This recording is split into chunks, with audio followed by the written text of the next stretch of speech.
ये भी बता देता हूँ कि जो पाठ्यक्रम होता है हिंदी का बड़ी क्लासों में, कि जो जीवन परिचय होते हैं यानी जो लेखकों के जीवन परिचय होते हैं वो भी आते हैं एग्जाम में, उनके नंबर दिए जाते हैं। तो उनका जो जीवन परिचय है उनकी काफ़ी सारी वीडियो बनी हुई है, जैसे कबीरदास हुआ, सूरदास हुए, आचार्य महावीर प्रसाद द्विवेदी, इन सभी लेखकों का जीवन परिचय आपको मिल जाएगा। चैनल पर जाकर जरूर देखना, ठीक है। तो इस चैप्टर में हम जाने वाले हैं बहुत ही महत्वपूर्ण प्रश्नोत्तर इस पाठ्यक्रम से संबंधित, जो मैं आपको इस वीडियो में बताऊंगा। हिंदी काव्य खंड में पाठ है दूसरा, जिसकी लेखक हैं सूरदास। इस पाठ का मैं आपको पद्यांश जितने भी होते हैं मैं सारे कुछ बताने वाला हूँ इस वीडियो में। तो चलिए पहले जानते हैं हम विनय। विनय जो पत्रिका है उसका जो पहला पद्यांश है वो क्या है? अब के राखी डैश जय कृपा निधान।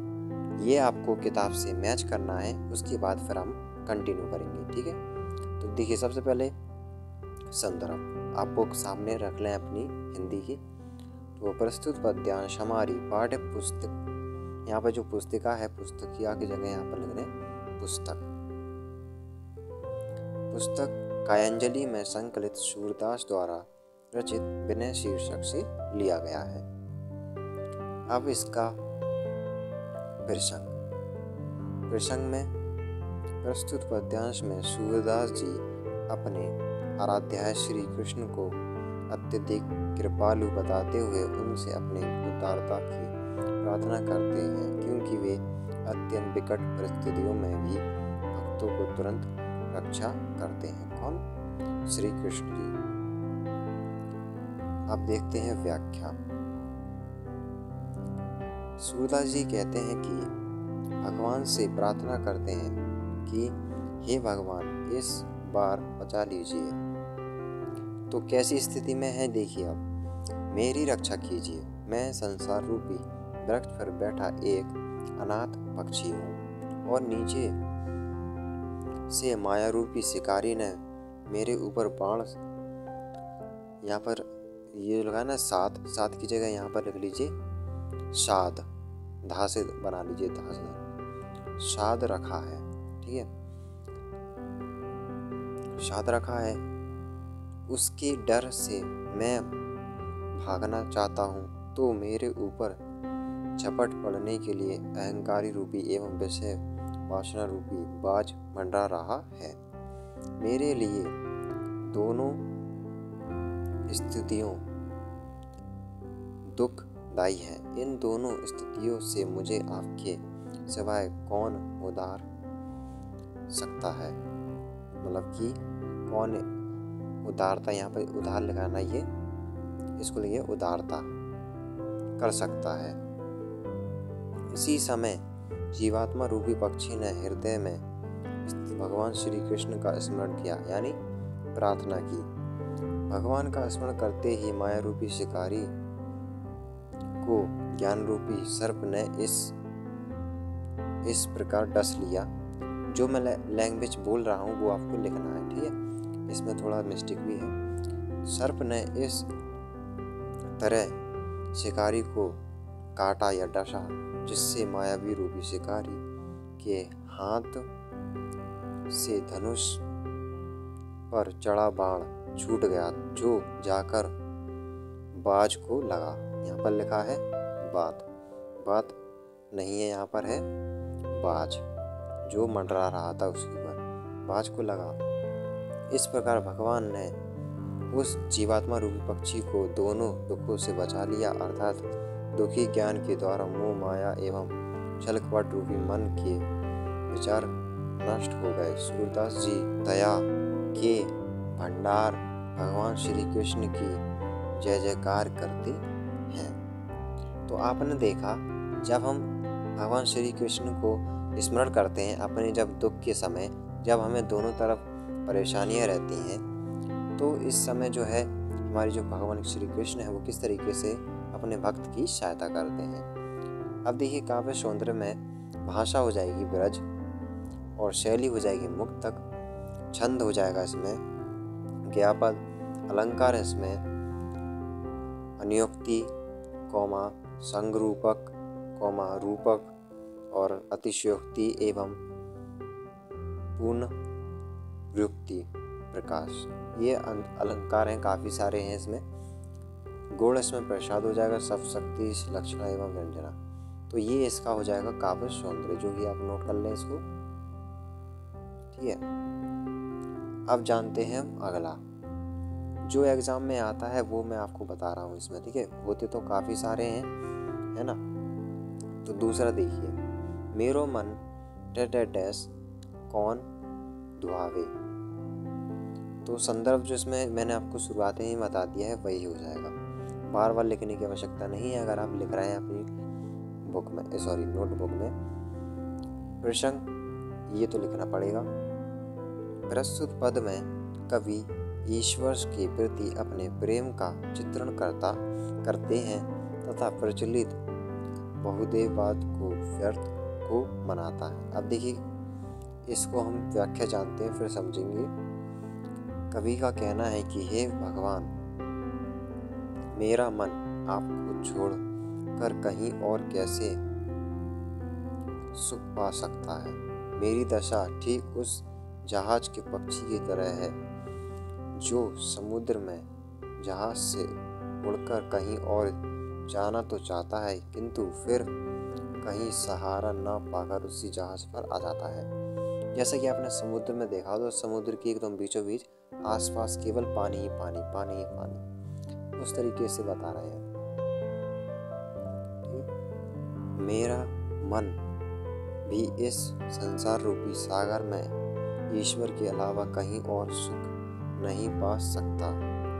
वे लोग महामूर्ख हैं जो कमल के समान नेत्र वाले भगवान को छोड़कर अन्य देवताओं की उपासना के लिए दौड़ते फिरते हैं। उपासना यानी भक्त कह सकते हैं, भक्त करते हैं, पूजा पाल आदि करते हैं। ये उनकी दशा ठीक वैसे ही है जैसे मूर्ख लोग प्यास लगने पर पवित्र गंगा को छोड़कर कुआं खुदवाने लगते हैं। भला जिस भौरे को बताया गया है भक्त, और भौरे ने कमल को बताया गया है कृष्ण, यानी कमल के रस को चख लिया, यानी भक्त ने भगवान श्री कृष्ण की भक्ति कर ली, वह तीखे करीर का फल क्यों चखेगा। सूरदास जी कहते हैं कि जिसके पास मनचाहा फल देने वाली कामधेनु उपलब्ध है, वह बकरी का दूध क्यों पिएगा। मतलब कि कामधेनु मतलब जो गाय है, उसके पास वह जब है तो वह बकरी का दूध क्यों चखेगा।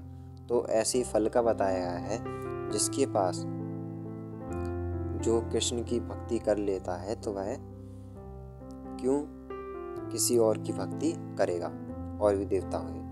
इस तरीके से अर्थात जिसे ईश्वर प्राप्त है वह अन्य देवताओं की उपासना करने क्यों जाएगा। देखिए, वही लाइन बताया गया है जो मैंने आपको बताई है। तो चलिए इसमें देखिए, काव्य सौंदर्य में जो अलंकार है वो उपमा और रूपक हो जाएगा। ओके, तो आप ये नोट कर लें। और जो प्रश्न है वो अगला ये पूछा गया है, यही है प्रश्न। प्रस्तुत पद में कामधेनु के संदर्भ में सूरदास जी ने क्या कहा है।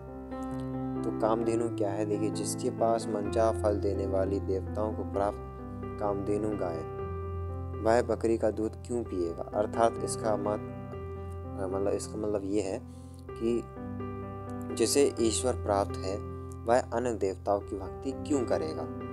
अगला जो है वो आ जाता है वात्सल्य। ये तो इसका जो पहला पद्यांश है वो देखिए क्या है कि हरि जू डैश लरक प्राणी। ये जो है लाइन, इसको आप आखिरी में मैच करना, और ये शुरुआत की है। तो इसका जानते हैं प्रसंग, जो संदर्भ है वही हो जाएगा जो मैं आपको विनय में बताया है। प्रसंग जानते हैं इसका। प्रस्तुत पद में बालकृष्ण के सौंदर्य का बड़ा ही सुंदर चित्रण हुआ है। मतलब कि श्री कृष्ण जो भगवान है वो किस तरीके से दिखाई देते थे। तो व्याख्या चलिए जानते हैं। व्याख्या में कवि का कहना है कि मैं बालक श्री कृष्ण का कैसे वर्णन करूं। बालक श्री कृष्ण का सौंदर्य सारे सुखों की अंतिम सीमा तथा करोड़ों कामदेवों को भी लज्जित करने वाला है। सौंदर्य की प्रतियोगिता में श्री कृष्ण की भुजाओं में सर्प को, नेत्रों ने कमल को, मतलब कि जो उनकी भुजाएं हैं वो सर्प की जैसी हैं आकृति में, और नेत्रों यानी जो नेत्र हैं उनके कमल रूपी हैं, कमल के जैसे, और मुख जो है उनकी चंद्रमा की भांति है। शोभा को जीत लिया है। इसी से लज्जित होकर सांप बिल में कमल पानी में, सांप जो है बिल में और कमल जो है पानी में, तथा चंद्रमा आकाश में रहने लगा है। इनकी ऐसी दर्शनीय स्थिति देखकर अन्य उपमाएं भय से छिप गई हैं। इनकी ऐसी आकृति देखकर वो है जो और भी आसपास की जो हमारा प्रकृति है वो कैसी हो गई है, भय से छिप गई है। अर्थात संसार में अन्य कोई उपमा नहीं है, मतलब कि इनके अलावा और कोई ऐसा इनका किसी का सौंदर्य नहीं है देखने में, जिसे कृष्ण के अंगों के समान बताया जाए।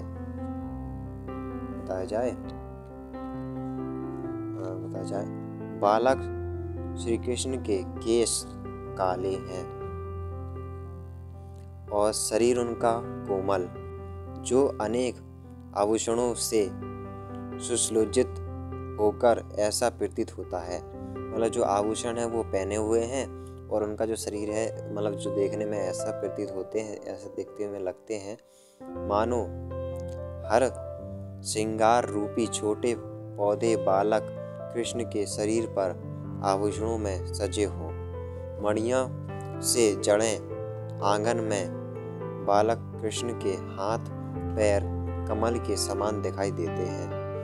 ऐसा प्रतीत होता है मानो पृथ्वी कमल के दोनों को अपने हृदय में रखे हों। नंद जी कौन?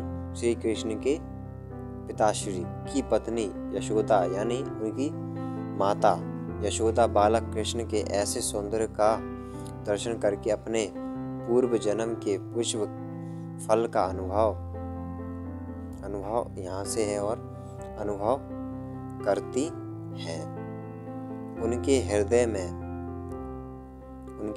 में बालक कृष्ण की किलकारी तथा सुंदर लड़खड़ाहट भरी चाल बस गई है। किनकी? यशोदा की, जो उनकी माता हैं। अलंकार इसमें उपमा हो जाएगा, अतिशयोक्ति और उत्प्रेक्षा। आप जानते हैं भ्रमण गीत। तो सबसे पहले तो मैं आपको संदर्भ लिखना बताता हूँ। जैसे कि जो पद्यांश है आपको पहचानने आना चाहिए। तो आपको जैसे मालूम है पद्यांश ये भ्रमण गीत का है या बात्सल्य का है या विनय का है। तो आपको संदर्भ में क्या करना है, जो यहाँ पर भ्रमण गीत लिखा है इसकी जगह पर बात्सल्य कर देना है। जैसे आप बात्सल्य का पद्यांश लिखते हैं तो बात्सल्य कर दें, और जो विनय का है तो विनय लिख दें।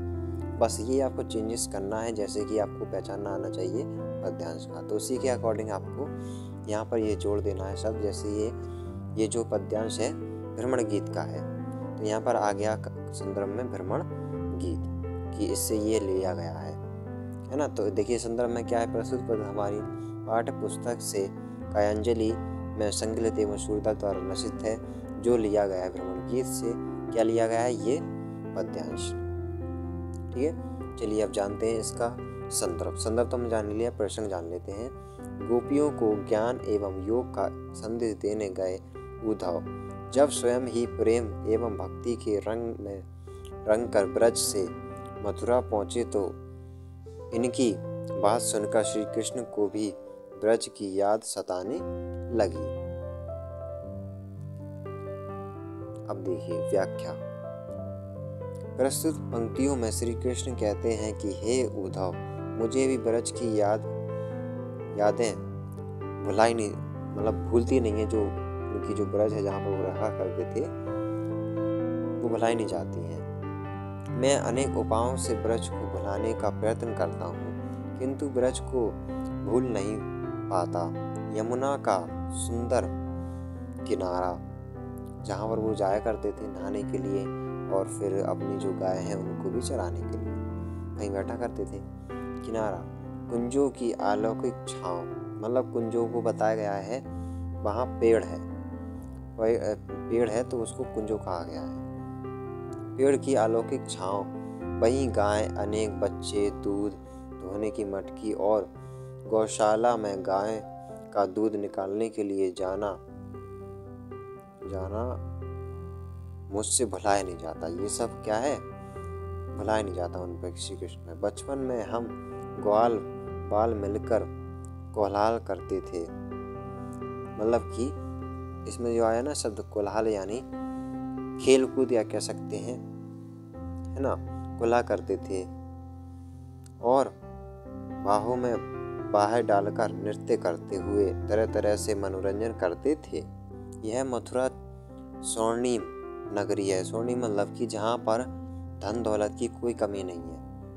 तो देखिए आगे लाइन में यही है कि यहाँ मणियों एवं मोतियों की कोई कमी नहीं है, किंतु ब्रज के मुखों की याद आने पर हृदय उमड़ने लगता है। मुझे अपने शरीर की सुधबुद्धि ही नहीं रहती, यानी सोच समझ नहीं रहती। ब्रज में मैंने अनेक क्रीड़ाएं की, तरह तरह की लीलाएं की। माता यशोदा एवं नंदिनी ने मेरी सभी शरारतों को हंसते हुए सहन किया। मतलब कि इसमें जो यहाँ पे जो नंदिनी है, इसको कर लीजिए नंद जी। नंद जी कौन? श्री कृष्ण के पिताजी और यशोदा उनकी माता। सहन किया। सूरदास जी कहते हैं कि इतना कहकर श्री कृष्ण चुप हो गए और ब्रज को छोड़कर आने के लिए बार बार पश्चाताप करने लगे। पश्चाताप मतलब कि उनको ऐसा लगा कि मैं क्यों आया छोड़कर, है ना। अगर हम कहीं जाते हैं तो हमें भी लगता अपने घर की याद आने लगती है। तो इसी प्रकार से श्री कृष्ण को उनके घर की, मतलब जो ब्रज है जहाँ पर वो रहा करते थे बचपन से, तो उनकी वहाँ पर उनको जो है याद आने लगी जब वो मथुरा चले गए। अब इसका देख लीजिए काव्य सौंदर्य, इसको आप नोट कर लें। जो इसमें अलंकार है विरोधाभास और भाषा इसमें ब्रज, छंद इसमें गयापद और आगे यहाँ से। बस इतने ही आपको नोट करना है काव्य सौंदर्य, बाकी सेम है। देखिए पद्यांश दूसरा, बिनु गोपाल डैश भाई छूंजे। अब ये जो है इसको आप आखिरी में मैच करना है और ये शुरुआत में। प्रसंग, अमर गीत में गोपियां के माध्यम से सूर मतलब कि जो सूरदास है उनका जो शॉर्ट में कहा गया है सूर, या ऐसे लिख सकते हैं कवि। तो कवि ने इस विषमता को अभिव्यक्त किया है कि संयोग अवस्था में सुखदायी वस्तुएं ही वियोगावस्था में दुखदायी हो जाती हैं। इसी दुख को व्यक्त करते हुए गोपियां उद्धव को बता रही हैं कि श्री कृष्ण के वियोग में वह प्रकृति भी दुखदायी साबित हो रही है। तो देखिए व्याख्या। प्रस्तुत पद्यांश में कहा गया है,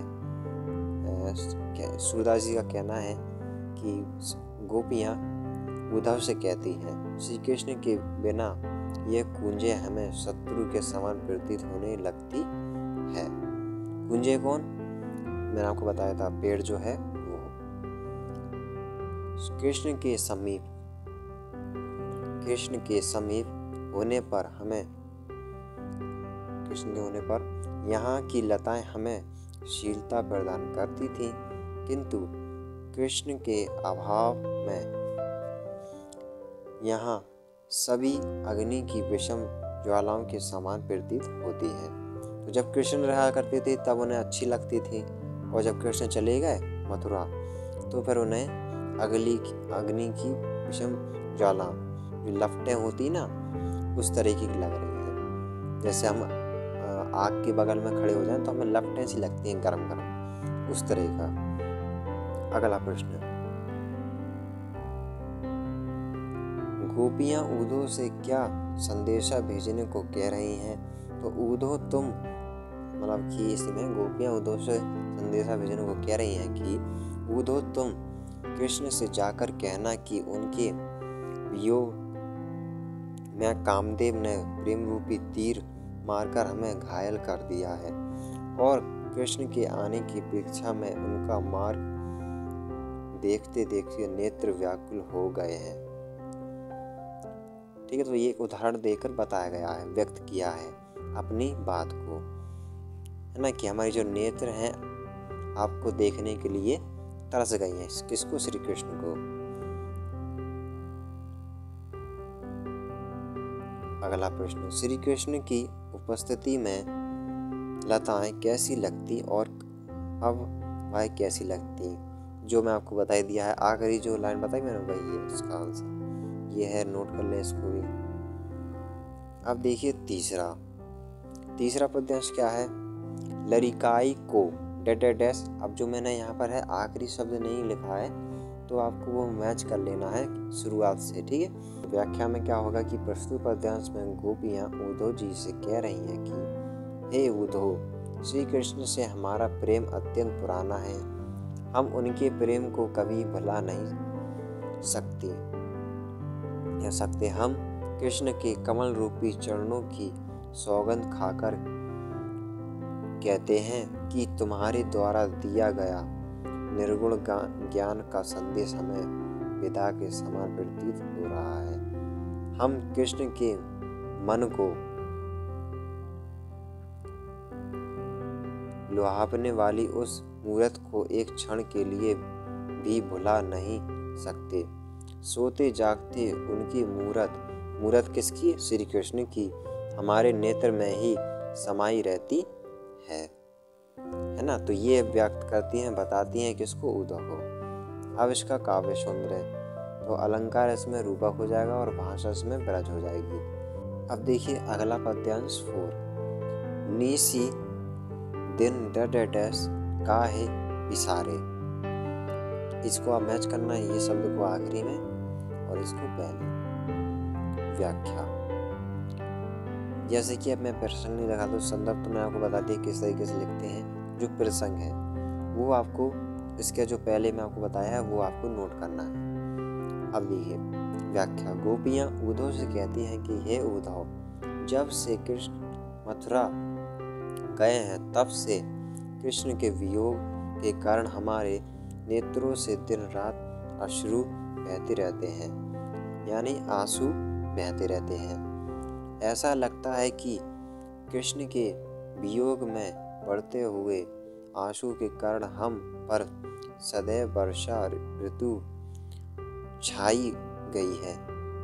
यहाँ पर है ना, छा किला लिखा हुआ है, तो यहाँ पर लिख लेना आप छाई गई है, छा गई है, सॉरी सही लिखा है, छा गई है या छाई गई है, दोनों लिख सकते हैं। और हमारे नेत्रों से बढ़ते हुए आंसू के कारण एक क्षण के लिए भी काजल ठीक नहीं हो पाता। काजल के बहने से हाथ और गाल काले पड़ गए हैं। मतलब कि उनकी याद में श्री कृष्ण की इतनी वह रो रही हैं, उनके जो गाल हैं वो काले पड़ गए हैं। हमारे होंठ सूख गए हैं। ऐसा लगता है कि हमारा हृदय अश्रु रूपी नदियों से भरा उठा हो। आंसू के कारण हमारी संपूर्ण काया भीग चुकी है। काया मतलब जो उनका चेहरा है वो पूरा भीग गया है। किंतु एक पल के लिए भी श्री कृष्ण हमारे मन से दूर नहीं होते। गोपियाँ कहती हैं कि हम केवल कृष्ण के आने की प्रतीक्षा कर नहीं सकती, किंतु ऐसा लगता है कि कृष्ण ने गोकुल को भुला दिया है। मतलब कि गोपिया का कहना है हम तो श्री कृष्ण को काफ़ी याद कर रहे हैं और रो रहे हैं, और जो श्री कृष्ण है उन्होंने हम सभी को भुला गया है, यानी वह ऐसा सोच रही है। इसमें जो काव्य सौंदर्य है, अलंकार, इसमें अलंकार चेंज है, अलंकार बदला हुआ है और बाकी एक जैसा है, भाषा विरज हो जाएगी। और गुण प्रसाद है ना, जो मैं आपको बताया था पहले। तो अलंकार इसमें नोट कर लीजिए, अनुप्रास व उपमा, ये 2 अलंकार हैं। अब देखिए अगला पद्यांश, अखियां डैश, इसका भी मैंने देखिए आखिरी शब्द नहीं लिख पाया, तो आप इसको मैच कर लें। जो इसके बाद आएगा ना, इसके बाद जो रहेगा पद्यांश, इसके बाद वो यही वाला होगा जो मैं आपको नीचे बता रहा हूँ। तो व्याख्या इसका जान लेते हैं। गोपियां उद्धव से कहती हैं कि हे उद्धव, हमारे नेत्र कृष्ण के दर्शन के लिए अत्यंत व्याकुल हैं। उनके बिना ना हमें श्रृंगार आता है, श्रृंगार यानी जो लड़कियों का सजना संवरना होता है वो, और ना ही किसी के बातों को सुनने का मन करता है। कृष्ण के आने का मार्ग देखते देखते ये उतना नहीं दुखी जितना तुम्हारे द्वारा दिए जाने वाला योग संदेश हमें व्याकुल कर रहा है। हे उद्धव, एक कृष्ण हमें अपना मुख दिखा जाए, एक बार जो श्री कृष्ण है वो विराज आ जाए और हमें अपना मुख यानी जो चेहरा है वो दिखा जाए, तभी हमारे मन को शांति प्राप्त हो सकेगी। गोपियाँ कहती हैं कि हे उद्धव, तुम्हारे द्वारा दिए जाने वाला ज्ञान उसी तरह व्यर्थ है जिस प्रकार सूखी नदी में नाव चलाना। तो अब जो देखिए अगला प्रश्न है, व्याख्या तो हमने जान ली है। प्रश्न ये है, श्री कृष्ण के वियोग में गोपियां का हृदय कैसा हो गया है? आंसर में, श्री कृष्ण के वियोग में गोपियों का हृदय बिना पानी की नदी के समान अर्थात सूख गया है। अगला प्रश्न, गोपियों की आंखें किस लिए व्याकुल हैं? आंसर में, श्री कृष्ण के दर्शन के लिए। अब देखिए अगला प्रश्न, गोपियां उद्धव से क्या निवेदन कर रही हैं? गोपियां उद्धव से निवेदन कर रही हैं कि वह उन्हें योग का संदेश न दे, क्योंकि ऐसा करना उनके लिए व्यर्थ है।